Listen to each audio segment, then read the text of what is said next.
Alors, bonjour, bienvenue à vous pour la suite de la présentation de la semaine dernière qui porte sur le confinement et le déconfinement. En fait, aujourd'hui, le but, c'est de vraiment vous présenter des activités corporelles très concrètes pour aider les enfants à gérer leur stress. Cette conférence-là est enregistrée et va être disponible sur YouTube pour les gens qui ne pouvaient pas être présents. Donc, et vous allez pouvoir poser des questions. Vous n'hésitez pas, vous ouvrez votre micro, vous allez pouvoir discuter avec Benjamin Pandev-Gérard, qui est ergothérapeute et qui a préparé cette conférence. Donc, je m'appelle Mélanie Dutemple, je suis propriétaire des centres d'apprentissage Molière et Copernic à Vaudreuil, à Coteau-du-Lac et maintenant aussi en télépratique, évidemment, à travers le Québec. Donc, je laisse la parole à Benjamin. Je vous souhaite une bonne conférence. Super, merci beaucoup, Mélanie, d'avoir encore une fois initié cette conférence-là qui, comme tu l'as dit, fait suite à ce qu'on avait débuté la semaine dernière. Donc, si vous n'avez pas pu voir celle de la semaine dernière, je vous recommande d'y aller sur la chaîne YouTube du Centre d'apprentissage Molière et Copernic parce que cette semaine, on va faire des liens avec ce qu'on a connu une première fois.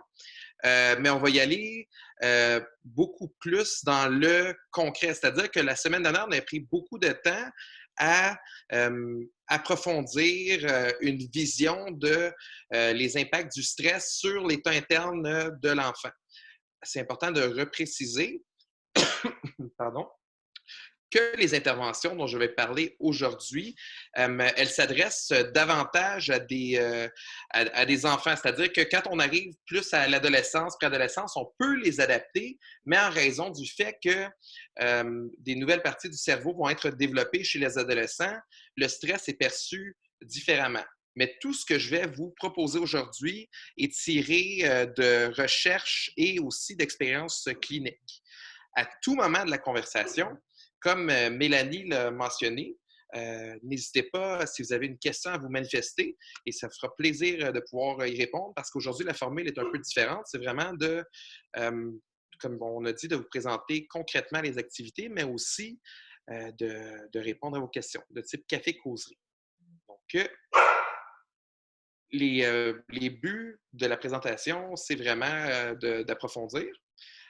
Puis, une fois que vous allez connaître ces activités-là, ce que je vous donne, moi, c'est des ingrédients qui sont supportés par l'expérience et la recherche comme facilitant la gestion du stress. Maintenant, après ça, la recette, votre enfant, vous le connaissez.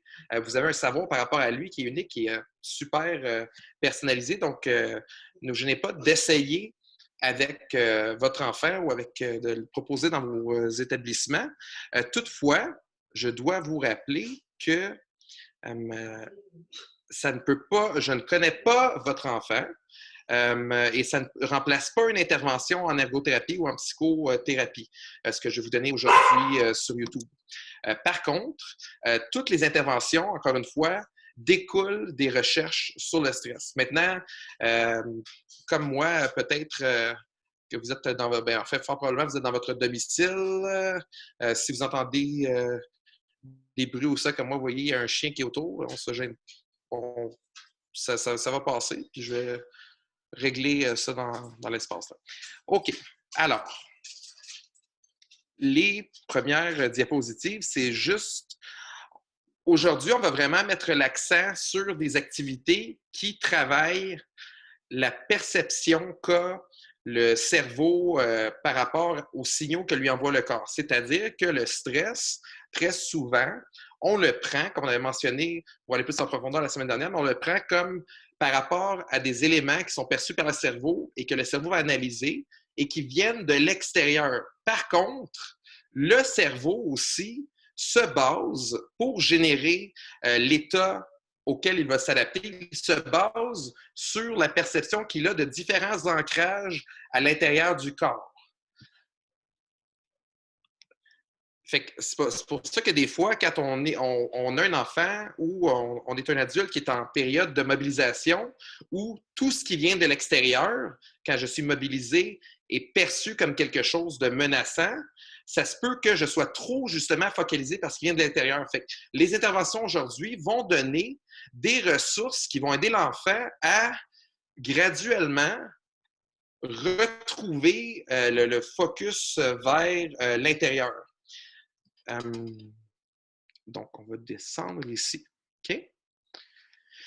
Alors, chaque personne a des réactions différentes par rapport au stress, en vertu d'un ensemble de facteurs, en vertu de ce qu'elle perçoit par rapport au stress. Comme par exemple, si nous prenons toutes les personnes qui sont ici dans le webinaire et on prend une peur ou un stresseur comme je sais pas, prenons quelque chose de général comme les serpents, admettons. Certaines personnes vont voir quelque chose et vont être très effrayés et sans même y penser, se mettre à se sauver de ça, alors que d'autres vont dire « Ah, c'est un serpent, on est au Québec, tout ça, donc ça ne va pas nous affecter. » Ces gens-là qui sont en mesure de nommer le stresseur, mais aussi d'y donner sens, c'est qu'ils ont perçu cet élément-là comme n'excédant pas leur capacité adaptative, mais aussi leur énergie. Donc, elles sont demeurées dans un état d'engagement social, qui est un autre mot pour dire un état de bien-être, c'est-à-dire un état où notre portrait, notre perception n'est pas teintée par la lunette du stress.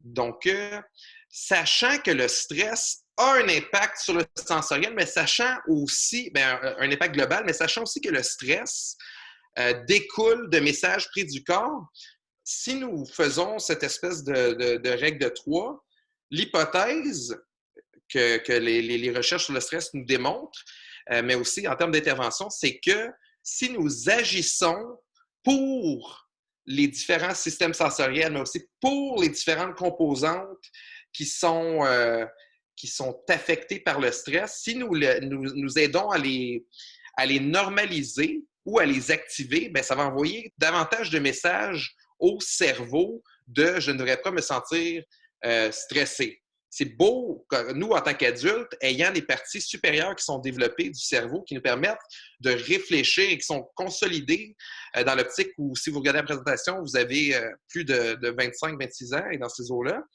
on est capable de faire sens de ça. L'enfant développe cette capacité-là, particulièrement 0 à 10 ans, entre autres, et poursuit ça. Mais à la base, les signaux qui vont envoyer des signes au corps que « hop, je suis stressé », oui, c'est important de les mettre par des mots, mais ils sont davantage contenus dans le corps. Donc, aujourd'hui, nous allons aller aux prochaines diapositives qui vont vous indiquer tout d'abord comment créer un environnement ou des opportunités pendant lesquelles cet environnement-là tient compte des particularités du stress. Donc, il ne va pas exacerber. Et c'est important de dire ça parce que chaque personne a déjà à la base un portrait, qui est un portrait au niveau de sa personnalité, un portrait au niveau des apprentissages, un portrait au niveau de sa perception de l'environnement au niveau sensoriel.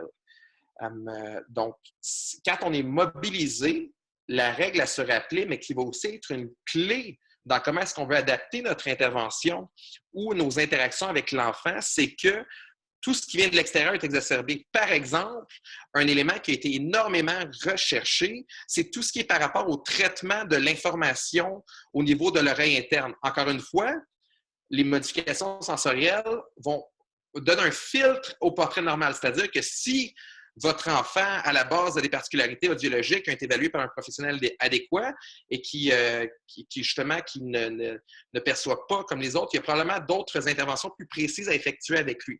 Par contre, au niveau universel, si j'entre en état de mobilisation, donc état de stress, l'oreille qui est constamment en mesure justement de vibrer pour percevoir la fréquence, quand on est stressé, elle va se tendre.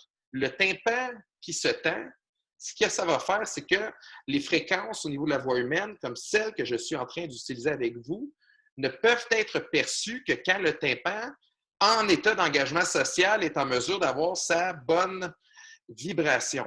Donc, il est en mesure de percevoir le son et de vibrer comme un tambour. En étant stressé, je n'entends que les bruits de fond ou que les fréquences basses. Pourquoi, entre autres, c'est le fait que c'est physiologique, mais c'est aussi que le système de se mobiliser et tout ce qui est le stress découle d'un héritage évolutif de millions d'années. Et dans une optique où vous qui êtes ici et qui êtes curieux par rapport à des indices par rapport au stress, par rapport à intervenir pour diminuer le stress, vous allez mettre en action chez l'enfant un principe qui est un principe de plasticité neuronale. C'est-à-dire que si l'enfant a tendance à toutes les fois, pour un stress, à aller en mobilisation, ce que vous allez essayer de faire, en fait, en activant ces différents systèmes-là, c'est l'aider à ce qu'il soit davantage flexible et qu'il puisse demeurer dans ce système-là. Mais pour ça, c'est important qu'il y ait la répétition, parce qu'une fois n'est pas coutume, mais aussi, vous allez voir, je vais vous donner des indications sur qu'est-ce qui pourrait supporter ça de manière plus précise. C'est important de se rappeler que si nous connaissons les effets du stress qui ont été présentés dans l'autre présentation de la semaine dernière sur tous les systèmes du corps, partant de ceux-ci, nous pouvons tenter des interventions qui ne peuvent pas créer de mal parce qu'il s'agit d'interventions de gestion du stress. Par contre, encore une fois, je ne connais pas votre enfant, donc vous pourrez déterminer avec lui. Puis c'est toute la manière aussi dont on amène l'intervention qui fait une différence. Si, par exemple, je prends un exemple où j'étais appelé à intervenir avec un enfant qui est dans un milieu de la petite enfance, qui a énormément de difficultés à rester assis, et je tente d'interagir avec lui pour l'amener à faire une intervention pendant qu'il est trop mobilisé, donc en lien avec le stress, parce que, encore une fois, travail d'équipe par rapport au stress, un professionnel adéquat, et le parent avait déterminé que lui, c'était pas, le psychologue avait déterminé que c'était pas parce qu'il avait un trouble d'attention avec hyperactivité que ça l'amenait là, au même titre que ça. Donc, comme il était mobilisé, il ne peut pas répondre. Maintenant, ce n'est pas de cette manière-là, pendant qu'il est en train de bouger, qu'il est mobilisé, que j'ai aidé cet enfant-là à trouver davantage le moyen de demeurer relax, c'est-à-dire de ne pas trop réagir par rapport au stress, donc d'avoir une réaction qui est plus adaptative. Avant de continuer aussi, en fait, puis ce qui met aussi de l'avant notre rôle en tant qu'adulte auprès d'enfants dont le cerveau est en train de se développer, c'est le fait que, est-ce que dans la vie, on veut dire à notre enfant qu'il n'a jamais le droit de démontrer des émotions qui sont associées à la mobilisation, entre autres de la colère ou entre autres de la tristesse. Si la vie, c'est de ne jamais démontrer ça, c'est qu'on est dans un monde où on est tous des robots, parce que ces émotions-là ont leur utilité évolutive et la mobilisation est la raison pour laquelle on est ici aujourd'hui. Donc, il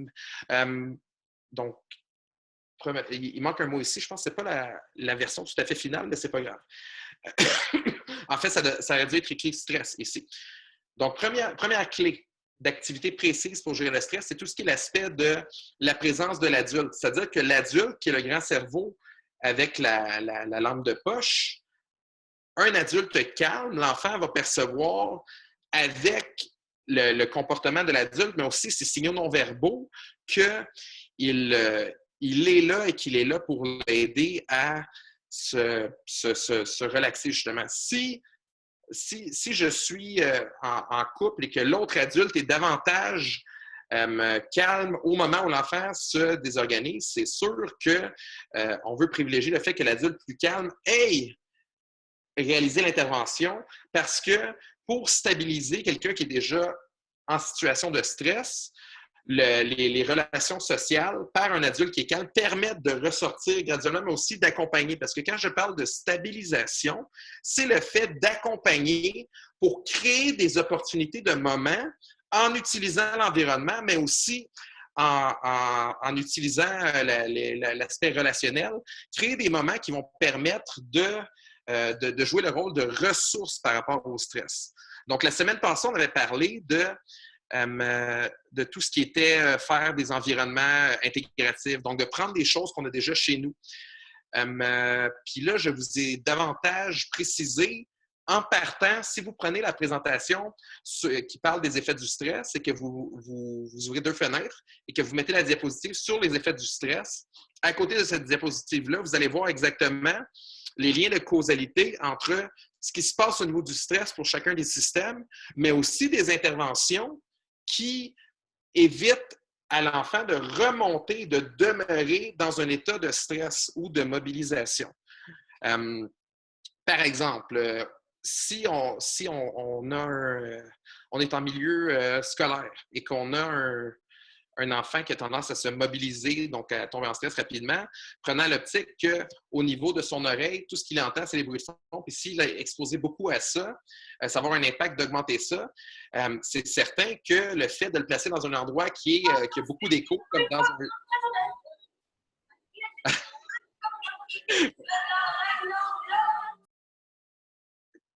comme dans un gymnase, ça peut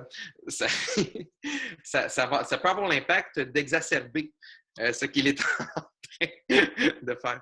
Donc, ça, c'est essentiellement, c'est des interventions comme qui visent à ne pas de ne pas faire c'est un anglicisme, mais ne pas faire de mal dans le sens que de les mettre en action en tenant compte le portrait de l'enfant.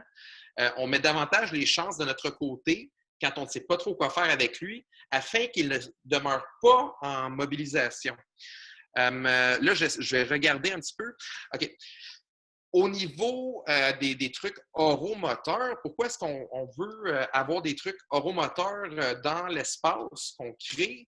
C'est le fait que, je vous ai dit plus tôt, que chacune des sections du moteur est associé à un portrait sensoriel particulier, mais aussi un portrait moteur, un portrait par rapport au cerveau aussi, qui est détaillé dans la présentation précédente. Mais parmi les interventions clés et les circuits qui sont énormément activés quand on est bien, il y a tout l'aspect des muscles striés du visage, donc les muscles oromoteurs. C'est-à-dire que même nous, en tant qu'adultes, on utilise la bouche pour revenir au calme. Pensons à se ronger les ongles. Pensons au fait qu'on prend un troisième café quand on n'a pas soif.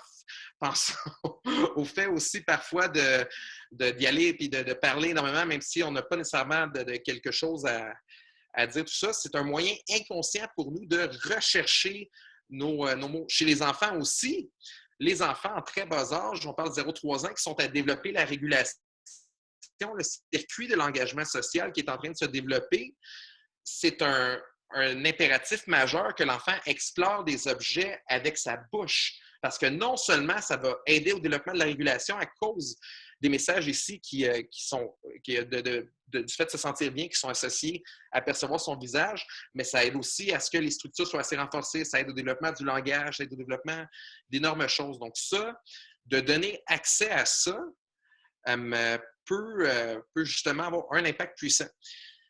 Maintenant, est-ce que c'est de donner un tube à mâcher ou de donner un sifflet, c'est quelque chose qui va nécessairement aider à apporter le calme? C'est tout est question de contexte, puis tout est question aussi que chaque enfant a des intérêts différents, au même titre que chaque adulte. Moi, quand j'interviens dans des classes, avec ce que je vous ai dit en premier, que le comportement du cerveau qui est plus développé soit celui de l'adulte qui doit demeurer calme.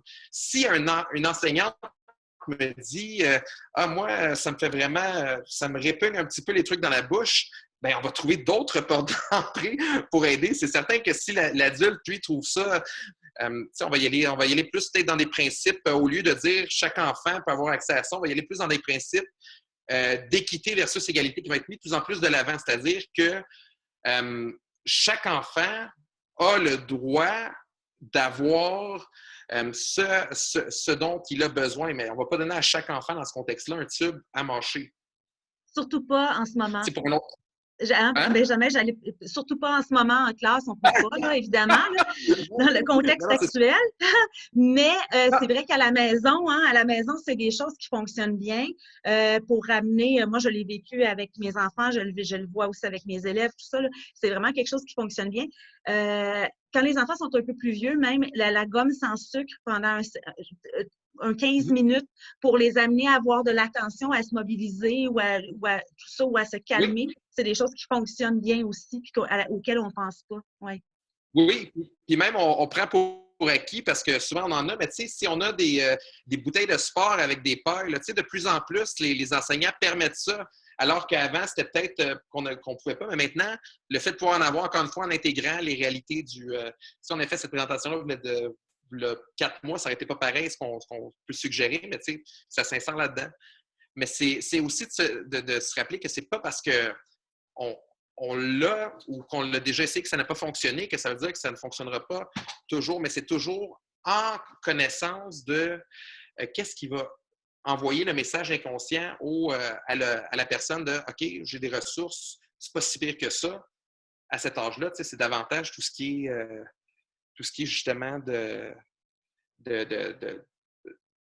tout ce qui est indiqué ici sont des hypothèses par rapport à ça. Au même titre que pour d'autres enfants, tu sais, ça va être la mobilisation est un état qui amène une énergie qu'on doit évacuer, pas une énergie ésotérique, mais réellement une dépolarisation au niveau des neurones qui va requérir qu'on l'extériorise. Donc, certains enfants, eux, qui vont taper ou qui vont utiliser, ils vont y aller de cette manière-là afin de ressortir cette énergie-là, mais on peut trouver, c'est souvent le principe de si on est en face d'un comportement qui nous a toujours, qui est toujours venu nous chercher pour une raison X, le fait de pouvoir prendre du recul sans y aller en se disant il fait ça, ça me gosse donc bien, mais de dire OK, quand je suis stressé, quand quelqu'un est stressé, telle chose est activée, le fait de prendre du recul peut permettre de dire ah, OK, bien, si j'active au niveau corporel, bien, ça va avoir un impact pour pouvoir aider à diminuer le stress.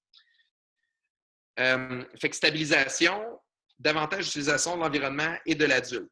Fait que ça, c'est la première grosse partie j'estime 3 parties. La prochaine étant, on va davantage prendre l'accent sur la création de ressources. Donc, je vais aller là. Si vous avez des questions, n'hésitez pas à vous manifester, soit par clavier, soit par microphone. Donc, simple rappel, ça, on l'a déjà vu, mais c'est la métaphore, comme je disais tantôt, que les comportements de stress, la voie rouge, c'est pas parce qu'elle est négative, c'était juste pour donner du visuel, là, de différencier. Quand on est stressé, c'est qu'on a réagi au stress de l'environnement en allant dans un état de mobilisation. Versus quand, au lieu d'être stressé, on devient davantage excité. On est en mobilisation sans peur et ça donne que la mobilisation sans peur est un circuit qui est un hybride de l'engagement social et de la mobilisation. C'est-à-dire que c'est comme un hybride, le mix entre les deux. Donc, le fait de l'activer donne d'une part le message que, OK, je suis en engagement social. Si je suis en engagement social, je n'ai pas de raison d'être stressé par rapport à mon environnement. Et d'autre part, d'augmenter l'énergie. Donc, ça va se clarifier ici.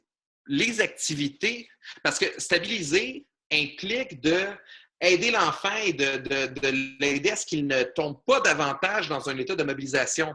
Mais si je demeure constamment dans ma zone de confort, si je n'ai jamais appris à ressortir de ma zone de confort, comment est-ce que, en tant qu'adulte, je peux mettre la pression sur l'enfant de dire « mais pourquoi s'il réagit comme ça face à la nouveauté? » S'il n'est jamais sorti de sa zone de confort au niveau de tout ce qui est de tout ce qui est des activités, c'est évident qu'une première fois où il voit quelque chose qui active le stress, quelque chose qui est nouveau, quelque chose avec lequel il a moins de contrôle, il peut avoir une réaction qui est davantage. Maintenant, la clé pour balancer la réaction, outre la création de ressources, c'est tout ce qui est l'aspect aussi du retour. Parce que après un comportement, même si on n'a pas réagi d'une manière qu'après ça, on regarde ça et on se dit « Ah non, c'était vraiment... tu sais, j'ai crié après... je vais l'appeler Billy. Je n'ai pas d'enfant encore, mais on va dire, je vais l'appeler Billy. J'ai crié après Billy. Pardon. Et là, je me sens vraiment mal par rapport à ça. D'aller revoir l'enfant puis de faire un retour, mais aussi au même titre que si l'enfant a vraiment beaucoup extériorisé puis il peut s'être mis à casser quelque chose, de trouver un moyen, sans mettre dans la honte, de faire un retour et de dire « Ah, tu sais, tantôt, là, telle chose était... » Tu t'es mis à courir, puis tu étais tellement excité, tu as vu qu'est-ce qui est arrivé, mais je sais que c'est parce que ton moteur, il allait plus vite. De trouver des moyens qui ont du sens avec vous. Moi, je peux l'expliquer comme ça, mais si ça n'a pas de sens avec l'enfant avec qui j'interviens, ou si ça n'a pas de sens pour les parents de le dire comme ça, n'est pas la manière. Fait que juste de trouver un moyen essentiellement de remettre de manière sans qu'il y ait de balance positive ou négative par rapport à ce qui a été fait avant, et juste d'essayer de commencer à aider l'enfant à créer ces espèces de liens de causalité entre comment est-ce qu'il s'est senti, mais aussi ses actions. Puis ça évidemment, c'est des enfants un peu plus âgés parce que, tu sais, un enfant de 18 mois, on ne le fera pas pareil, mais on peut quand même commencer à cet âge-là à travailler sur la création de ressources. Maintenant, la création de ressources ou l'aspect intégration met l'accent sur le fait d'intégrer les effets du stress et de ne pas de les sublimer. C'est-à-dire que si je suis stressé puis je reste toujours assis, je ne suis pas en train d'évacuer le stress, puis aussi de travailler sur des moyens de pouvoir le gérer. Ce n'est pas de dire qu'on a besoin de courir pour évacuer le stress. Il y en a que ça peut être en faisant des activités avec leurs mains qui vont être en mesure de l'évacuer. C'est juste de dire que la première étape pour ne pas être submergé, mais aussi ne pas être submergé, il y a un concept où est-ce que au niveau des sciences du stress où les enfants, s'ils conservent du stress, vont le garder en eux. Puis ça se peut qu'ils s'extériorisent en comportement quand le moment où le comportement est arrivé, il n'a pas eu de réaction. Si on prend comme exemple un enfant qui a peur des effets du coronavirus parce qu'il a vu des masques, il n'est pas en mesure de verbaliser ça. Le fait de pas en parler draine de l'énergie. Après ça, on arrive le lendemain, puis pour une raison X, on lui demande de faire quelque chose, et là, il snap. Ce n'est pas nécessairement parce que c'est dans le moment ce qui est arrivé qu'il a snappé, mais c'est à cause qu'il n'a pas extériorisé son stress de manière fonctionnelle, adéquate, quelque chose qui a du sens pour lui. Au niveau Benjamin, des ingrédients... excuse-moi, si je peux attirer l'attention des gens parce que souvent, un réflexe qu'on a comme parents, c'est quand l'enfant se met à gigoter ou à tapoter ou tout ça, ce stress-là nous stresse et on va l'arrêter de bouger. Et souvent, c'est pas ce qu'il fait, c'est pas négatif. Il est en train justement d'extérioriser son stress. Ou même chose pour les enfants qui ont des déficits d'attention. Quand ils se mettent à toucher quelque chose ou à faire ça comme ça, là moi, je donne beaucoup de formations. En ce moment, je fais beaucoup d'orthopédagogie en ligne. Là. Puis j'ai des élèves qui font ça pendant... Puis je les arrête pas parce que ce qu'ils font là, ça les déconcentre pas. Au contraire, ils me disent, je tiens tellement à ce que tu fais que là, je suis en train de m'activer parce que je veux pas perdre ce que tu dis. Fait que souvent, de les arrêter puis de faire ça, de leur tenir la main, c'est de les empêcher d'extérioriser, en fait. Fait que c'est ça, oui. C'est un très bon exemple, Mélanie, puis ça met l'accent sur le fait de comprendre aussi ce concept-là. C'est un super bon exemple de comprendre le concept que les enfants, entre autres, ont des moyens. C'est un moyen adaptatif pour eux, puis adaptatif de qu'est-ce qui a sens pour eux au niveau inconscient de leur corps. Mais puis dans l'exemple que tu montres, c'est un très bon exemple dans le sens que l'enfant fait ça et il est en mesure de demeurer avec toi.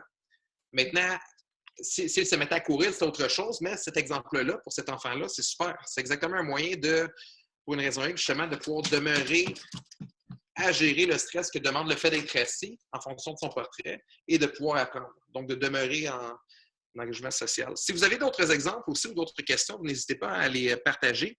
C'est super intéressant. Ça donne du sens, en fait, beaucoup plus que les exemples clés. C'est quand on donne sens avec des situations qui ont un lien avec notre vie, qu'on est en mesure après ça d'avoir davantage de chances de le retenir. C'est pour ça que quand je fais une présentation comme ça, vous êtes présent ici aujourd'hui, mais après ça, peut-être avec le recul, d'aller la regarder une autre fois, puis de voir, OK, mon enfant a fait ça aujourd'hui, c'est peut-être pour ça qu'il a fait ça. Peut-être que telle chose a fonctionné à cause que j'ai essayé comme ça. Mais donc, au niveau de la création de ressources, OK? Pourquoi est-ce que ici j'ai l'image, encore une fois, là, c'est pas j'ai l'image le moins et le plus, et pourquoi est-ce qu'ici j'ai un cœur puis ici j'ai un bambou? C'est que qu'est-ce qui est un ingrédient à une de ses formes les plus micro par rapport au stress et qu'est-ce qui est mesuré au niveau des recherches scientifiques. Si vous allez sur PubMed, vous voyez ça. Puis vous allez voir le terme HRV ou RSA. C'est-à-dire que HRV, c'est la variabilité cardiaque et la RSA, c'est l'impact qu'on a entre battements de cœur par rapport à notre respiration. Donc, le cœur, le ralentir, c'est pas en disant ralentir cœur qu'on va être en mesure de le ralentir. Quand j'inspire, le cœur accélère à cause de la physiologie. Quand j'expire, le cœur décélère. Maintenant, Ça, c'est seulement qu'une fois que je viens de le faire. Pour qu'il y ait un changement de la variabilité, il faut le faire à plusieurs fois. On peut essayer de le faire pendant une quinzaine de secondes. Si globalement, à chaque inspiration, je prends une expiration qui est plus longue, ça donne le message à l'organisme, justement, au cœur de ralentir. Pas le message par rapport au cerveau, mais juste le message physiologique de l'activation, puis juste au niveau de la physiologie du cœur. Puis la flexibilité au niveau de cette variabilité cardiaque, la plus elle est élevée, le plus c'est corrélé avec l'habilité à pouvoir gérer le stress, notamment dans des interventions qui sont très supportées au niveau de la littérature, qu'il s'agisse du yoga ou qu'il s'agisse de la pleine conscience, c'est-à-dire de demeurer en place, de se trouver un ancrage, il y a plein de types, là, mais aussi de voir les pensées, puis de ne pas offrir de balance avec ça.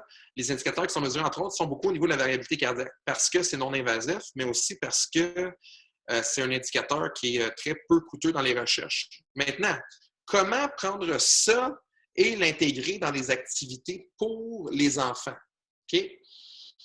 Il y a certains enfants, comme il y a certains adultes, que si je leur dis « OK, on va prendre une minute, on va inspirer, on va expirer maintenant. Expire jusqu'à ce que tu n'aies plus d'air. Et quand tu n'as plus d'air, donne un autre petit coup. Tu vas vraiment donner le message de te relaxer. Certains enfants vont être en mesure de faire ça. Maintenant, chaque enfant est différent, comme chaque personne est différente.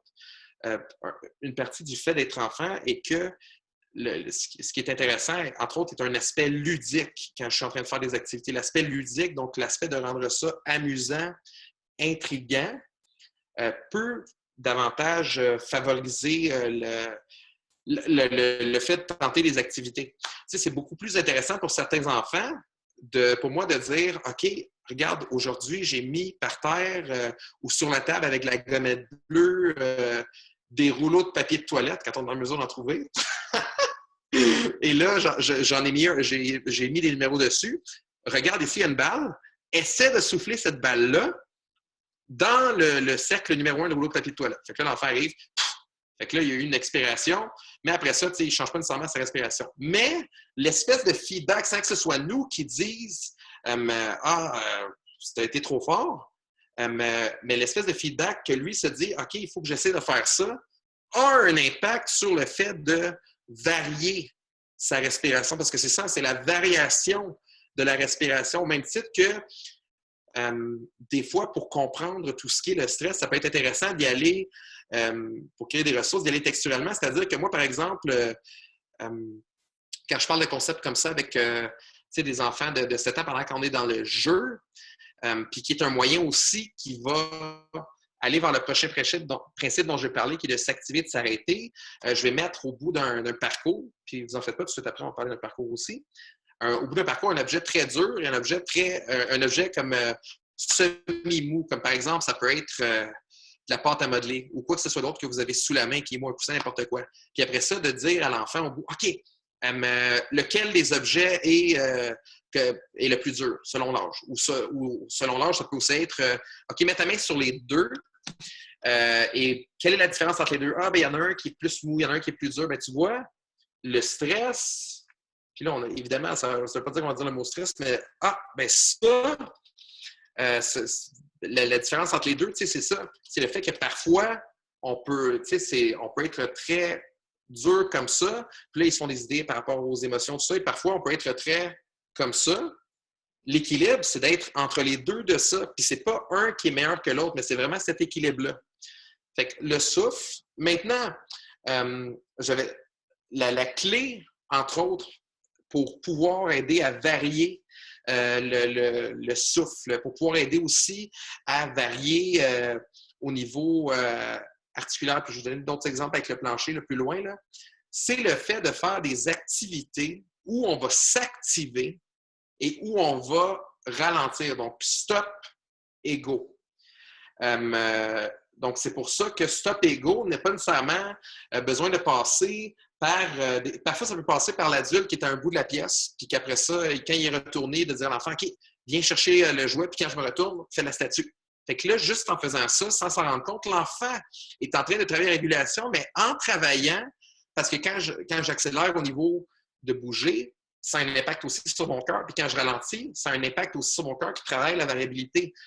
En faisant une activité comme ça, qu'elle est anodine, il travaille ça au même titre qu'un enfant qui aime jouer à la cachette. Tu sais, vous avez les enfants, quand ils sont plus petits, là, si vous avez un enfant, mettons, je ne sais pas, qui a 5 ans et un autre qui a 2 ans, l'enfant de 5 ans est en mesure d'intégrer le fait d'attendre, de dire « je suis là » avant de se faire trouver, alors que l'enfant de 2 ans, et lui, dès qu'on se sortir, il dit « moi, je suis là ». Et là, après ça, il dit « moi, lui, il est là ». Cet aspect-là d'attendre est intéressant à développer, mais parle aussi du fait que, il y en a un qu'au niveau de sa régulation, de pouvoir attendre est rendu plus loin que l'autre. Et c'est correct, c'est comme ça. Alors que certains enfants de 2 ans, eux, vont avoir intégré ça déjà. Maintenant, d'autres activités qui permettent justement d'y aller puis de varier l'activation et la relaxation, c'est tout ce qui est offrir des compressions articulaires. Ce que je veux dire là-dedans, c'est que à chaque fois qu'il y a un choc sur une articulation, comme par exemple, si vous vous levez et si vous vous mettez à sauter, il va y avoir un choc qui va être perçu dans vos différentes articulations parce qu'il va y avoir une espèce de compression au niveau de vos capsules articulaires. Donc, une articulation, par exemple, ce qui est, le poignet, c'est une articulation. Tous les endroits où votre corps plie, c'est une articulation. Okay? Si au lieu de faire une activité où est-ce que je suis debout, si je fais une activité avec 4 pattes, puis je suis en train de bouger avec mes bras comme ça, bien, il y a une compression qui est faite ici, il y a une compression qui est faite ici, il y en a une qui est faite ici. Et le fait de se ressentir dans son corps a un impact inconscient, encore une fois, sur le fait de dire, le fait que le corps, quand il analyse l'environnement, mais quand il analyse aussi son énergie face au stress, il se dit inconsciemment, « ah, OK, je me sens bien, je me sens dans mon corps ». Comment est-ce qu'on sait ça? C'est parce qu'en étudiant les effets de la mobilisation sur le corps, on se rend compte, entre autres, que quand on est en mobilisation, premièrement, tout ce qui est au niveau de l'innervation est davantage transféré vers les grosses articulations, mais aussi tout ce qui est au niveau de mon schéma corporel, donc le fait de savoir où je suis dans l'espace, savoir y penser consciemment, ça, c'est affecté. Alors, si on se dit que ça, c'est affecté quand je suis stressé ou mobilisé, le fait de le réactiver est un moyen de créer des ressources. D'ailleurs, pour revenir à une des activités que j'ai nommées, le yoga, entre autres, aide beaucoup à travailler le schéma corporel en activant, entre autres, les zones du cerveau qui sont associées au schéma corporel. Mais il y a aussi des parties au niveau, il y a aussi le corps qui est activé. Donc, c'est ça pour les compressions articulaires. Fait que vous voyez ici d'autres moyens de justement varier le rythme, de jouer à la statue. Encore une fois, des fois, on l'a, ça fait qu'on ne pense pas utiliser ça, mais si vous faites ça, c'est un bon moyen pour pouvoir justement pratiquer avec l'enfant le fait de s'accélérer et de s'arrêter. Maintenant, la chaise musicale, quand je parle ici d'ancrage... Oui, j'imagine que la chaise musicale, c'est ça, hein? Exactement. Oui, la chaise musicale, s'activer, s'arrêter, de jouer à la statue ou de faire...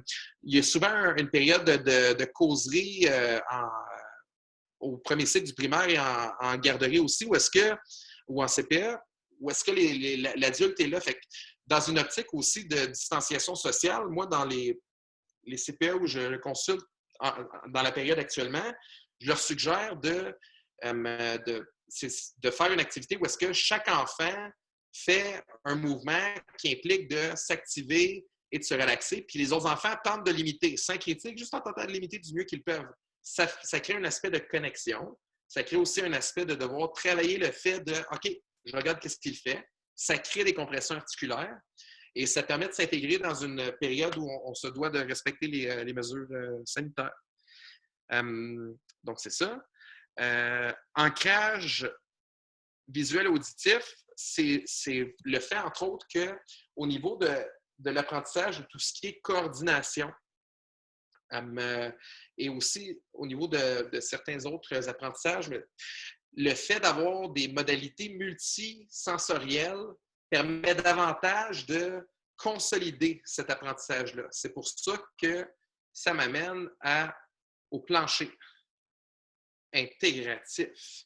Intégratif, des effets du stress sur le corps. Donc, une partie plancher, puis je vais revenir juste avant, là, il y a une partie plancher, puis il y a une partie ici qui peut être mise sur les murs. Fait que ça, c'est juste un exemple. Hein?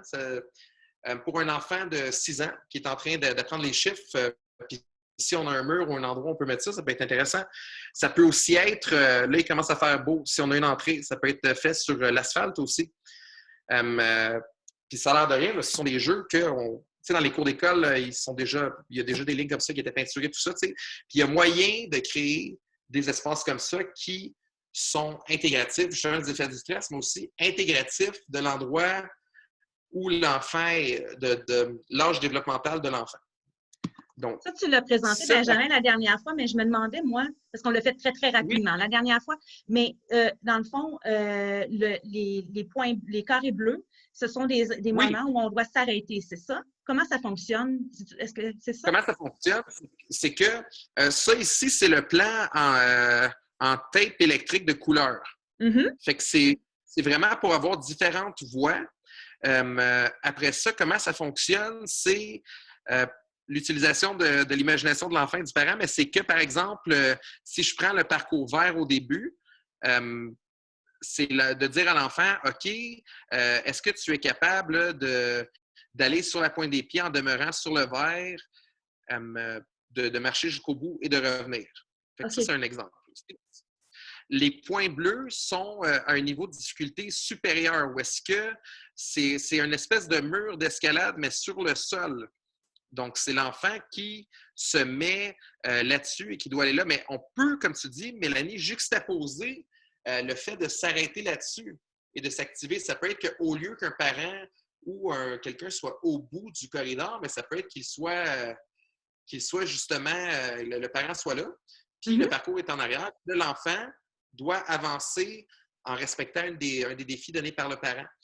Puis quand le parent se retourne, l'enfant doit faire une pause. Fait que parfois, de faire une pause quand on est sur un pied, mettons ici, est plus difficile que de faire une pause si je suis sur mes 2 pieds-là.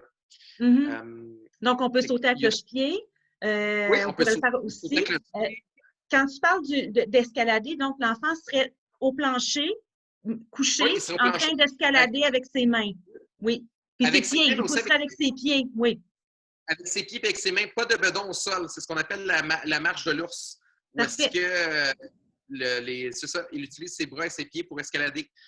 Maintenant, il y a une gradation, là, je pourrais la montrer après, là, mais où est-ce que c'est sûr qu'au niveau de l'équilibre, c'est plus difficile de sauter sur un pied que de 2 pieds. Fait que, oui, cette gradation-là est faite de manière logique. Au même titre que c'est plus difficile au niveau moteur de sauter sur un pied que de marcher sur la pointe des pieds. Maintenant, ça dépend de l'enfant, mais la règle générale, dans le développement, c'est ça. On s'attend à pouvoir marcher un pied en avant de l'autre avant de pouvoir sauter sur un pied. On pourrait le faire en brouette aussi, j'imagine.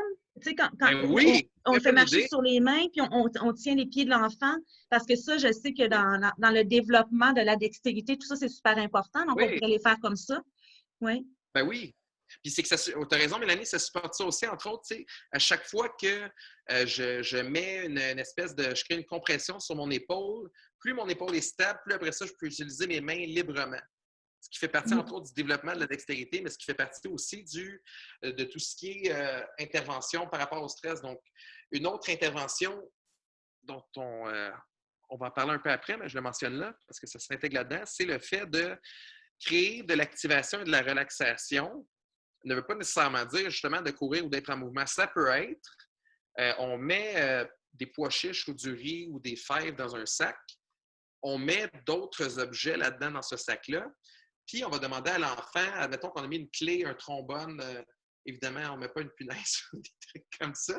Mais admettons qu'on a mis clé, trombone, côté son, on dit à l'enfant, va chercher la clé, sans utiliser tes yeux.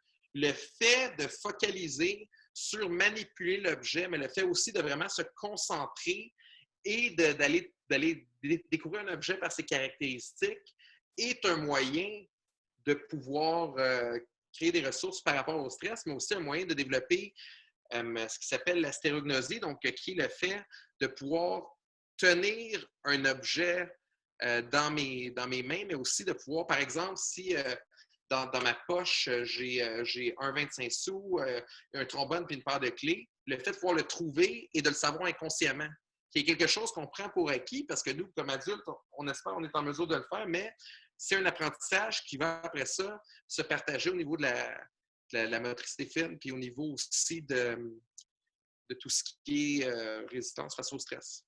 Mm-hmm. Le 8 ici, c'est un 8 qui est mis de côté. C'est le symbole de l'infini, en fait. Là, c'est utilisé dans certaines approches, puis je trouve c'est intéressant parce que c'est relativement facile à faire, mais c'est que au niveau de tout ce qui est, encore une fois, pouvoir se sentir dans l'espace, il y a un aspect puis aussi résister au stress, l'aspect de focaliser avec les yeux, puis ça va être indiqué plus bas dans le texte, là. Pour le moment, juste écouter ça. Focaliser avec les yeux sur une cible précise envoie encore une fois le message de « Ah, OK, je suis correct, je ne devrais pas être stressé. » Parce que quand je suis en mobilisation, tout ce qui est l'aspect, la fluidité au niveau oculaire est affecté. Une des interventions les plus démontrées au niveau des recherches par rapport à intervention on parle de stress traumatique ici, là, donc c'est juste une parenthèse, mais c'est une intervention via le mouvement des yeux, où on libère le mouvement et le stress qui a été mobilisé en faisant des mouvements avec les doigts, puis d'autres choses aussi, là, mais en bougeant les yeux. Pour ceux qui sont curieux, ça s'appelle EMDR, mais c'est au-delà de ce qu'on veut parler aujourd'hui. Oui, c'est eye movement. Ça veut dire quoi? Eye movement.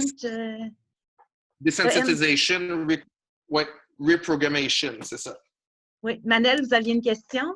Oui, s'il vous plaît. En fait, je voudrais savoir si avec le plancher intégratif, on pourrait genre, intégrer autre chose, genre des sons, de la musique, etc. Ou ça va faire beaucoup pour l'enfant? Non, ça dépend de l'enfant, mais c'est une très bonne idée ce que vous dites, Manel, parce qu'il y a un aspect aussi pour l'enfant, ça dépend de l'enfant, mais si vous sentez que votre enfant, ce serait peut-être trop facile pour lui, le plancher, il faut qu'il y ait un défi. Fait que ça peut être, par exemple, que vous prenez des chansons qui sont appréciées de votre enfant, vous faites le plancher avec lui, puis vous lui dites, quand tu entends telle chanson, tu dois aller faire le plancher plus vite. Puis là, après ça, vous changez la chanson, puis avant de faire le parcours, puis vous lui dites, quand tu entends l'autre chanson, tu dois le faire moins vite. Ou même type, pour travailler le fait de s'orienter auditivement, mais aussi d'y aller avec le corps, de dire, de choisir 3 chansons avec lui, puis de dire, quand tu entends telle chanson, là, tu dois, les lignes sur lesquelles tu es disparaissent, on imagine, tu vas sur l'autre ligne. Ou quand tu entends la 3e chanson, tu dois être sur les carrés mauves. Fait que oui, c'est une très, très bonne idée d'associer ça. Parfait, merci. Est-ce que ça répond? Oui, très bien. Puis, pour répéter, puis tu sais, les parents qui sont là, justement, vous connaissez votre enfant, vous connaissez leurs intérêts, c'est ça, c'est pas tous les enfants nécessairement qui ont un intérêt pour un plancher comme ça, mais certains vont avoir un intérêt là-dessus. Il y a d'autres enfants que eux, leur intérêt, au lieu de venir du fait de le faire debout, ça peut être peut-être trop facile pour eux. Ou, à l'inverse, s'ils n'ont pas nécessairement d'intérêt, on peut, au lieu de le faire avec le corps, le faire avec quelque chose qu'on va souffler. Donc, on peut, par exemple, prendre une balle de styromousse et dire à l'enfant, OK, là, on va te chronométrer en étant après la balle. Essaie de la souffler pour qu'elle fasse tout le parcours vert jusqu'au bout. Si c'est trop facile, on peut lui dire, OK, mais essayons de faire ça, mais avec une paille maintenant. Au même titre aussi, on peut y aller pour associer, si on a des trucs lourds, parce qu'encore une fois, schéma corporel, proprioception, me sentir dans mon corps, plus j'ai des choses qui donnent de la résistance puis qui vont créer un étirement musculaire, plus après ça, ça aide à justement m'apaiser, mais aussi à sentir dans mon corps. Si j'ai une poche lourde ou quoi que ce soit, ça peut être, OK, au lieu d'être les carrés mauves qui sont là, parce que ça arrive aussi, qu'on n'a pas nécessairement de mur et qu'on a juste le plancher, mais au lieu de mettre les carrés mauves, de mettre des chiffres. Puis de dire, OK, cette fois-ci, tu vas lancer la poche tu vas lancer 2 poches. Une pour le premier chiffre, puis l'autre pour le second chiffre, qui sont le résultat adapté à l'âge, fait que 6 ans, qui sont le résultat de cette addition-là. Fait que 4 plus 3. Puis là, c'est une attrape aussi, parce que finalement, il n'y a pas 2 chiffres, la réponse, il y en a juste un. Fait que 7. Fait que là, l'enfant doit le lancer sur le 7, puis après ça peut être OK, prends le parcours que tu veux pour aller sur le 7. Fait qu'il y a cet aspect-là de créer justement un arrêt sans dire tu t'arrêtes et tu recommences. Fait qu'en le faisant dans ce moment-là, arriver à une période qui pourrait être plus stressante, où il va y avoir des demandes de l'environnement normal, mais que pour certains enfants, ça va les organiser, comme mettons dans le milieu scolaire, où est-ce qu'un enfant qui a un intérêt pour bouger, c'est une journée pluvieuse, il demeure assis toute la journée, ne veut pas extérioriser ce stress-là, bien, le fait d'avoir fait des activités comme ça avant, entre autres, permet de justement avoir des ressources puis de pouvoir tolérer cette espèce de stress-là davantage. C'est ça l'hypothèse. Fait que, vous voyez ici, bon, les chiffres. Vous pouvez mettre ce que vous voulez aussi. Hein. Si vous avez un enfant qui est très intéressé visuellement par... si vous regardez ça avec votre enfant plus jeune, qu'il aime la patrouille, évidemment, c'est adapté à l'âge. Si l'enfant a 3 ans, mais pas en haut du mur, à moins que l'enfant soit très bon au niveau de la motricité. Mais encore une fois, vous connaissez votre enfant. Ça, ce ne sont que des ingrédients qu'après, vous pouvez prendre et que vous pouvez utiliser et les mettre à votre sauce et à la sauce de votre enfant. Et encore mieux, que ce soit pour ça ou pour autre chose avant, d'intégrer l'enfant dans le processus de création de ça peut justement davantage favoriser le fait qu'il va être intéressé à faire ça. C'est ça. Fait que là, ici, je vais prendre un peu de temps. Là. Quand je vous disais tantôt, les variations sont vraiment de plus facile à plus difficile.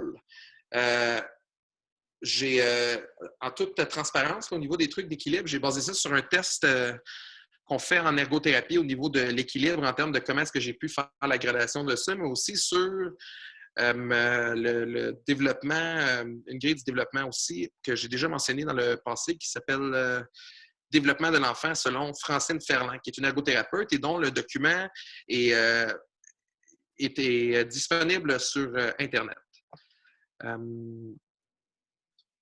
Donc, c'est ça. Donc, vous voyez le parcours vert, parcours facile, parcours rouge un peu plus difficile.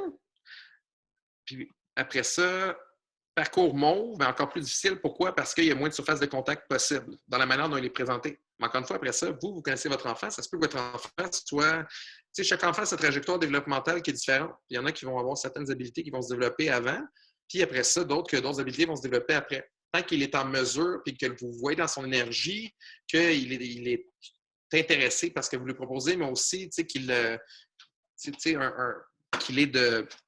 de bonne humeur et qu'il s'accomplit, mais on peut inférer que... Est-ce qu'on peut revenir au parcours mauve? Moi, je suis très visuelle. Ça veut dire que ça serait comme ton parcours mauve, ça veut dire qu'on passe directement au point, au carré, c'est ça? Oui, c'est ça. Fait que dans le fond, on va juste aller peser sur... on va juste aller essayer de peser sur le carré, oui. OK, parfait. Je te laisse revenir à ton autre diapo. Oui, je comprends. Aussi, il n'est pas indiqué comme ça, mais parmi les principes, justement, en termes d'exploration, mais aussi pour de plus jeunes enfants, moi, ce que je suggère souvent, puis qui peut être intéressant, mais aussi ça peut s'adresser à des enfants de 6 ans, c'est si on a des coussins, on est à l'aise que l'enfant est dessus, mais de faire un parcours où est-ce qu'on place un coussin, on laisse l'espace d'un coussin vide qui est le plancher, on place l'autre coussin, on laisse l'espace d'un coussin vide qui est le plancher. C'est à vous de voir si votre enfant pensez qu'il est capable de faire ça, puis toujours prioriser la sécurité quand on fait quoi que ce soit comme idée de jeu. Mais le fait de marcher sur quelque chose de mou et après ça d'être confronté à une surface dure, c'est déjà une forme d'exploration puis une forme variée de stimulus qui est donné au système. Puis au niveau sensoriel, le fait d'offrir des opportunités variées de stimulus est un moyen de permettre l'intégration davantage. C'est comme si le signal était davantage porté au même titre que si vous allez vous entraîner au gym ou là actuellement que vous entraînez chez vous, si vous prenez toujours le même poids, éventuellement vous allez atteindre un plateau. Est-ce que vous ne pouvez pas avoir plus par rapport à ça? Le poids va être super léger et va être toujours le même poids. Mm-hmm. Pour le développement, au niveau de la proprioception sensorielle, c'est pour ça que c'est important de varier le feedback qui est offert. Puis on pourrait faire le parcours en dribblant aussi. Tu me parlais de la dernière fois aussi de l'idée de dribbler. Oui, dribbler avec les pieds, dribbler avec les mains. Aussi de s'il y a le mur à côté, bien, de lancer sur le mur puis d'attraper. Oui. Aussi, une autre variation qui peut être intéressante, admettons, si on y va de plus jeune à plus âgé, pour un jeune enfant, de lui dire, OK, fais le parcours vert à 4 pattes, mais il faut que tu le fasses, puis lui mettre un toutou, un livre sur le dos qui va le forcer à vraiment plus prendre conscience de son mouvement, mais aussi, il n'y aura pas le choix de le ralentir inconsciemment. Si on met un objet qui est de son intérêt, puis on pique son intérêt avec une idée comme ça peut être intéressant pour, sans qu'on lui dise « ralentis, va pas vite », à ce qu'automatiquement, il fasse le lien de causalité que « oups, je vais trop vite ». Le truc tombe, ça se passe tout inconsciemment, super rapidement, mais qu'il le fasse et que là, il puisse varier la vitesse. Un enfant plus âgé, ça pourrait être que l'enfant, il est debout et on lui met une bande dessinée ou un livre pas trop lourd sur la tête, quelque chose sur la tête pour tenter justement de le transporter. Une autre idée intéressante avec le plancher, c'est que finalement, ce que vous voyez, je pense, c'est que, vous voyez, il est là. S'il est là physiquement, après ça, on peut bâtir là-dessus. Une autre idée, prenez des bâtons de popsicle. J'en ai trouvé, j'en avais dans un kit là, qu'on peut trouver au Dollarama. Ça coûte $1. Il y en a comme une trentaine, sont assez gros. Faites que votre enfant fasse des nœuds qui vont faire que les bâtons vont finalement faire comme une perche. Puis mettez un objet au bout qu'il doit tenir jusqu'au bout pour, entre autres, travailler le fait de focaliser là-dessus, mais aussi travailler tout ce qui est la coordination œil-main. Si c'est trop difficile, on enlève un bâton dans le sens que le plus court c'est, le plus facile c'est. C'est un principe, c'est comme si le bâton, mettons, est long de même, puis l'objet est là, puis mon enfant, c'est très facile pour lui de le faire, bien, de rajouter un autre bâton là, puis l'objet est là, puis de rajouter un autre. Puis éventuellement, on peut bâtir là-dessus, on peut bâtir avec vos propres idées. Et tu les colles, tes bâtons, c'est ça? Non, on peut les coller, mais dans le fond, moi, ce que j'aime bien faire, c'est de faire des nœuds. Fait qu'on achète de la corde aussi qui est dans la même rangée dans un magasin ou n'importe où. Ou si on n'a pas de corde, puis on est en période, là, on est confiné, on ne sait plus quoi faire, on s'apprête à jeter des vieux chandails de l'enfant, bien, de couper des lanières de chandail pour que ces lanières-là jouent le rôle d'attache. Puis aussi, si on les fait plus larges, c'est plus facile. Fait que là, en faisant un nœud, bien, premièrement, ça lui permet de voir est-ce que son truc est assez solide, mais aussi de pouvoir se pratiquer à attacher. Mm-hmm. Fait que c'est des exemples comme ça. Après ça, si on va dans des activités plus précises, puis après ça, ça va être, si vous avez d'autres questions, on pourra en parler. C'est tout ce qui est des activités pour travailler des composantes individuelles, donc qui peuvent quand même s'intégrer dans le plancher ou dans d'autres, mais qui sont vraiment là pour y aller avec justement chacun des différents systèmes. Fait que si on regarde au niveau de l'oreille interne, par exemple, on parlait tantôt, le fait d'écouter. Il y a un jeu qui est très intéressant, on peut même le faire nous-mêmes. Là, maintenant, c'est facile de trouver des sons de synthèse sur l'ordinateur, de trouver des sons, puis d'avoir des images de ces sons-là au bout. Fait que là, on dit à l'enfant, écoute, c'est quoi ce truc-là? Fait que là, admettons, ça peut être un bruit d'un canard. Puis là, après ça, de dire à l'enfant, OK, là, tu dois aller porter une pastille ou quelque chose sur le son que tu viens d'entendre. Fait que ça, c'est intéressant pour m'orienter auditivement, prendre l'arrêt, mais il y a aussi quelque chose que je n'ai pas parlé, là. Mais tout ce qui est ce que je fais comme ça, OK, de se tourner comme ça, au niveau des composantes puis de la musculature associée à l'arrangement social, il y a le fait de pouvoir explorer comme ça. Fait que métaphoriquement aussi, dans notre vocabulaire, quand on dit que quelqu'un est très comme ça, je ne dis pas le mot, j'imagine qu'il y a une expression, c'est aussi un impact par rapport au stress, dans le sens que quand je suis en engagement social, je peux explorer puis faire des mouvements comme ça. Puis il y a plein d'interventions comme ça, mais cette idée-là d'y aller avec les sons comme ça peut être très intéressante. C'est d'ailleurs des activités que certains CPE où je consulte, ils vont débuter parce que ça peut respecter les 2 mètres du confinement. Mm-hmm. OK. Maintenant, ici, ce lien-là peut apparaître abstrait, mais en fait, si vous pensez si vous prenez l'avion, vos oreilles se mettent à vous serrer, qu'est-ce que vous faites? Vous allez mâcher de la gomme ou vous allez faire des mouvements de mâchoire comme ça. En faisant des activités de succion, ça aide à travailler le tenseur du tympan. Maintenant, quand vous prenez l'avion et que le tympan se tend, ou que la pression impacte justement votre oreille, c'est pas parce que vous êtes stressé nécessairement, c'est pas que ce soit parce que vous soyez stressé, mais cette synergie-là entre mâcher et faire de la succion demeure pour aider à la flexibilité au niveau du tympan. Après ça, si je regarde la partie ici sur la bouche, je vais que vous nommer les trucs que j'estime qui sont moins visuels. Puis si vous avez des questions plus précises, vous n'hésitez pas à vous manifester encore une fois. Après ça, l'aspect grimace, c'est entre autres tout l'aspect de pouvoir prendre conscience de son visage. Parce que, comme on a parlé, quand on est en mobilisation, tout ce qui est les composantes de l'engagement social, qui sont entre autres le visage, les muscles qui permettent de faire la résonance de la voix, ne sont pas activés. Fait que le fait d'y aller en face puis de demander à l'enfant de... si on met en lien avec le fait de varier le rythme,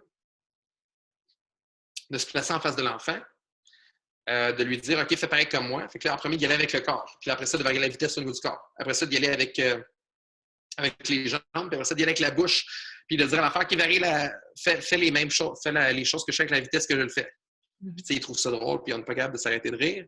C'est intéressant parce que c'est un moyen de développer ça ici. Puis je rajoute aussi avec les trucs qui étaient dans la section stabilisée, que Mélanie avait parlé, gomme sans sucre, des boissons, aussi de l'eau, là, dans l'idéal. Mais après ça, vous demandez à nutritionniste ou à vous fier à ce que votre enfant aime pour savoir qu'est-ce qui est bien pour lui au niveau des boissons. OK, ça c'est intéressant. Gonfler les joues et pousser pour les dégonfler après parce qu'entre autres, le fait de faire une expiration spontanée, un aspect relaxant, fait qu'on fait ça comme ça.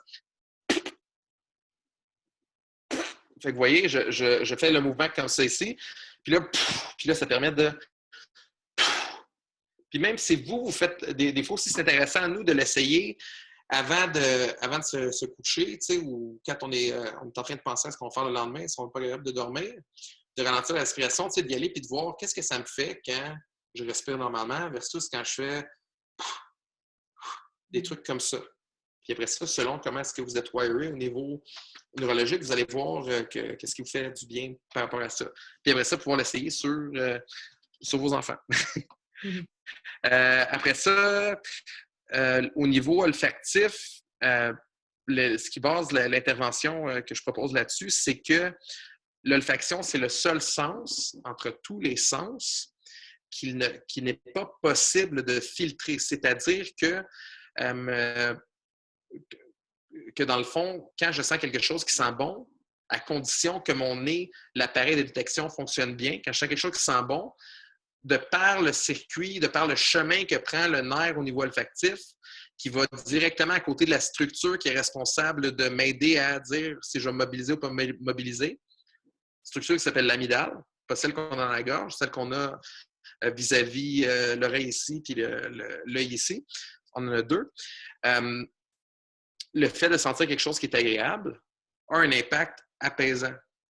Maintenant, c'est pas pour tout le monde que agréable veut dire, je sais pas, je prends lavande, il y a des gens qui vont vraiment aimer ça, il y a d'autres personnes qui vont pas du tout aimer ça, puis il y a un aspect aussi qu'on a chacun nos expériences.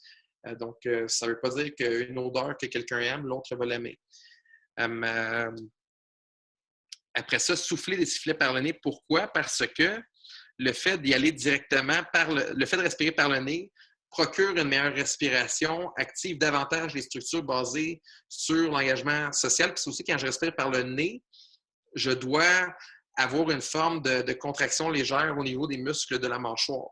Donc, le fait de respirer par le nez développe ici, mais aussi permet d'avoir un impact plus rapide pour relaxer. D'ailleurs, dans le vocabulaire collectif, on dit « prendre une grande respiration par le nez ». Maintenant, de mettre un sifflet rend ça intéressant, puis rend ça avec un but puis un lien de causalité entre le fait de dire juste respire par le nez, puis le fait de dire si on peut prendre un sifflet de fête, puis après ça, de expirer comme ça, ça peut, vous allez, souvent ça fait rire quand on fait ça en premier, mais après ça, certains enfants vont me dire qu'ils le ressentent. Puis d'autres vont me dire que ça leur fait rien, fait qu'on essaie d'autres choses dans ce temps-là. Vous connaissez votre enfant, En même temps, Après le ça, au rire, niveau... c'est toujours intéressant de rire aussi, Oui, ben gérer le rire, stress en même temps. C'est bien. oui, ben rire, c'est de l'expiration, rire avec des arrêts comme ça Oui. constamment. Puis aussi, une des interventions qui est très démontrée et qui culturellement est présente depuis des millions d'années, c'est chanter. Quand je chante, j'expire davantage que j'inspire. Puis la personne de qui j'ai illustré les modèles de comportement de mobilisation et tout ça, lui, il parle dans ses recherches souvent de, justement, de chanter, mais aussi chanter en groupe crée un effet de résonance. Puis qu'est-ce qu'on perd quand on est stressé, entre autres? C'est cet aspect-là de résonance par rapport à l'environnement. C'est le fait qu'on est tellement pris par des choses qui nous dérangent que après ça, notre interaction va être, il va y avoir une coupure là-dedans. Fait que comment est-ce qu'on mesure le fait d'être revenu calme et d'être revenu bien, entre autres, c'est le fait que, à ce moment-là, au lieu de justement de se sauver, il s'est mis à plus me regarder. C'est un moyen de tout ça. Ouais. Mais sinon, jouer d'un instrument avant, jouer aussi d'un instrument avec ses doigts aussi pour favoriser, parce que plus le schéma est clair au niveau corporel, plus après ça, c'est le message de OK, il ne faut pas être stressé. Après ça, au niveau des yeux, briser les bulles, n'importe quelle activité qui va faire qu'on va bouger les yeux. Puis là, après ça, faire trouver des objets à l'enfant dans son environnement. On s'entend-tu qu'il connaît son environnement pendant le confinement? Je ne sais pas. Peut-être pas. Dans le fond, de prendre des photos de la maison, de prendre des photos de trucs à l'extérieur quand on va prendre la marche, pour, entre autres, rendre ça intriguant, mais aussi pour travailler la capacité à observer les détails. Oui, il y avait une question? Je ne penserais pas. Donc, prendre des photos pendant qu'on prend notre marche, donc pour aller vraiment le côté de la vue, là, puis de stimuler, là, c'est ça. Là, donc, Dans le fond, oui, ou prendre des photos avant la marche, ou prendre des photos pendant, puis le lendemain, de dire à l'enfant, OK, check ça, trouve-moi ça. Fait que là, lui, ça peut rendre ça intéressant de le fait de... Parce que quand je me concentre au niveau aussi, l'aspect... j'ouvre très peu la porte, là, mais l'aspect électrique du cerveau, l'aspect de pouvoir focaliser tout ça, ça a un impact là-dessus. Puis, de toute façon, sinon, fait que, il y a ça. Puis aussi, après ça, au niveau proprioceptif, c'est d'autres idées dont je n'ai pas parlé aujourd'hui, mais des idées intéressantes, si on est à l'aise avec ça. C'est tout ce qui est l'aspect des jeux de bataille. Les jeux de bataille, c'est un sujet qui revient à chaque famille à l'intérieur de son foyer de pouvoir décider s'il l'intègre ou pas. Mais les jeux de bataille, c'est quelque chose, encore une fois, si on le voit au niveau évolutif, là, si vous regardez un animal qui est au niveau du développement neurologique est pas si loin de nous, là, on prend le chimpanzé, souvent les recherches aussi sont faites entre autres par rapport à eux. Il y a un aspect que si vous prenez un petit groupe de chimpanzés, ils vont toujours un peu se chamailler. Maintenant, nous, le fait de se chamailler comme ça crée une activation, une relaxation. Puis il y a un aspect justement de normalité. Maintenant, il y a certains enfants que eux, ça va trop les exciter. Fait que la suggestion que j'aurais pour vous, ce serait de dire, premièrement, si vous êtes à l'aise avec ça, faites-le. Si vous ne l'êtes pas, c'est pas grave, on fait autre chose. Mais de dire à l'enfant, OK, là, on va le faire.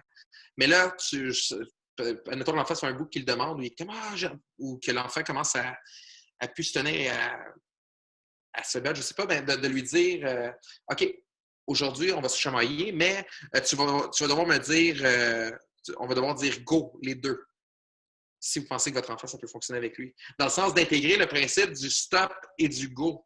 Puis si de dire go, c'est trop complexe, ou si pour une raison X, ça ne fonctionne pas, mais qu'il aime quand même ça, puis vous êtes à l'aise de vraiment exagérer votre expression faciale, parce que s'il est une chose en mobilisation, c'est que tout ce qui est les cues au niveau non-verbaux, il y a une recherche d'un monsieur qui s'appelle Ed Tronick, Tronick, que lui, il a fait beaucoup de recherches avec des enfants très stressés et leurs parents. Et cette expérience-là s'appelle l'expérience de la figure immobile. Il a pu démontrer que quand une figure était immobile, ça créait un aspect de détresse chez l'enfant. quand une figure était neutre, l'enfant va l'apercevoir comme étant une émotion négative. Pas tous les enfants, mais l'enfant qui est constamment en mobilisation va percevoir celle-là, pas comme étant neutre, mais comme étant avec une valence négative. C'est pour ça que d'être très clair dans nos expressions faciales. Puis, après ça, maintenant, encore une fois, parenthèse du COVID, on n'y échappe pas, mais là, maintenant, pour respecter, il y a certaines personnes qui vont devoir porter des masques comme ça. Fait que là, vous voyez que déjà, ça enlève des cues que l'enfant peut utiliser pour justement s'identifier. Okay? Peut-être que déjà vous trouvez ça bizarre que je fasse ça, vous êtes comme OK, c'est difficile d'entendre Benjamin. Mais quels sont les autres cues qui font que vous voyez que même si j'ai ça, je suis content et bien si vous entendez entre autres la prosodie dans ma voix, donc la mélodie dans ma voix. Puis vous voyez aussi dans mes yeux que ils sont pas comme ça, mais ils sont comme ça très relaxés. Fait que ces cues-là, inconscients, sont d'autres portes d'entrée de l'engagement social. Et sur Le sourire dans la voix, en fait, hein? C'est ça aussi. Oui, le sourire dans la voix, ou comme ils disent, là, le sourire avec ses yeux. Oui. Fait que c'est ça, mais puis encore une fois, puis comme le message est toujours le même, c'est-à-dire que, tu sais, c'est... Pour moi, c'est la recherche, c'est toujours du côté de l'humain. Tu sais, il y a une raison pourquoi est-ce que les humains sont l'espèce ici sur la Terre qui est dominante tout ça, c'est que tu sais, les interactions sociales, c'est le fait d'être humain. Fait que juste le fait d'être là pour votre enfant et aussi après ça, de se retrouver dans tout le stress autour. Tu sais, si vous êtes en mesure de trouver des moments pour vous remettre ce qu'on appelle le masque à oxygène, c'est-à-dire de prendre du temps pour vous quand c'est possible. Puis après ça, dans des moments agréables avec votre enfant, c'est pas de la pensée magique que de dire que ça va avoir un impact positif sur la régulation. Puis après ça, justement, de se donner des activités ou des moments où on fait les activités qu'on a nommées en haut va permettre d'augmenter le contrôle sur le corps. Puis après ça, plus j'ai le contrôle sur mon corps, mais qui part vraiment du corps, plus après ça, je peux avoir de la flexibilité au niveau de ma tolérance par rapport au stress. Donc, sur ce, je vous remercie encore une fois. Puis, est-ce qu'il y a des questions? Manel, est-ce que vous avez entre autres d'autres questions? Ou, Je voulais vous remercier pour ces informations riches. Bon, en fait, pour moi, je prends le temps d'assimiler ces informations parce que ça fait un peu beaucoup pour moi. Peut-être que plus tard, je vais revenir avec des questions, je ne sais pas. Mais là, pour le moment, tout est clair. Merci.